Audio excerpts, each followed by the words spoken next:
C'est vrai, c'est votre pays. Hein? On accepte ça. Mais sincèrement, ça fait. Ce ne sont pas des enfants de 15 ans, 16 ans qui jouent là. Ce sont de vieux joueurs. Peut-être je dirais même 25 ans. Hein? Regarde même le dégagement des gardiens de but. De sa surface, ça tombe de l'autre surface. Un enfant de 16 ans peut faire un dégagement comme ça.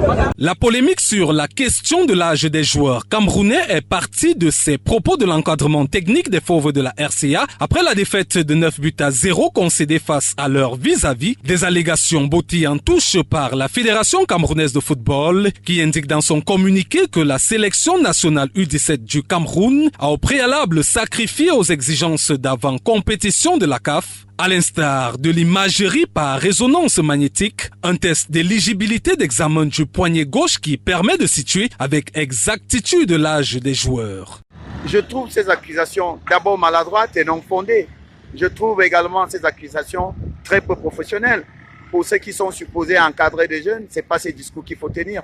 Lorsqu'on est à passer à côté d'une rencontre, il faut tirer les bonnes leçons, réorienter pour permettre à ces enfants de progresser. Je crois qu'ils ont certainement oublié qu'en le disant de cette manière, ils ont indexé la commission de légitimité qui a les examens de l'IRM qui détermine les joueurs, qui décide des joueurs qui devaient prendre part à cette compétition. Pour moi, ce sont des accusations maladroites, non fondées. La commission devrait siéger pour faire comprendre qu'ils se sont trompés et même passer à la sanction extrême. Une situation difficilement acceptable mais récurrente en Afrique avec des cas évoqués ça et là. Ce problème. Et en ce qui nous concerne, la République centrafricaine, moi je me dis que c'était une ligne communicationnelle savamment orchestrée, savamment organisée par, disons, la Fédération centrafricaine de football qui est venue au Cameroun déjà avec cette manière ostentatoire, je dirais même une dénonciation calomnieuse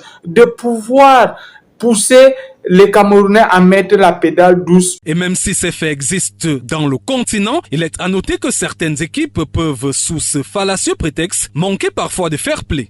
Est né déjà en 2015 lors de la Coupe du Monde U17 au Chili, là où le Nigeria bat le Mali par 2-0 et il gagne pour la 5e fois ce tournoi, cette Coupe du Monde U17. C'est ainsi que on découvre pratiquement que le Nigeria avait 26 joueurs qui ne répondaient pas à cet âge-là. C'est ainsi que lors de la Coupe du Monde 2015, la FIFA a introduit cette méthode-là. Précisons que tout en félicitant les bébés lions pour leur brillante victoire d'entrée, le président de la Fédération camerounaise de football a tenu à porter ce qu'il qualifie d'accusations graves destinées à nuire à la réputation et à l'intégrité sportive du Cameroun à la CAF pour examen afin que le vert, rouge et jaune puisse être rétabli dans son honorabilité.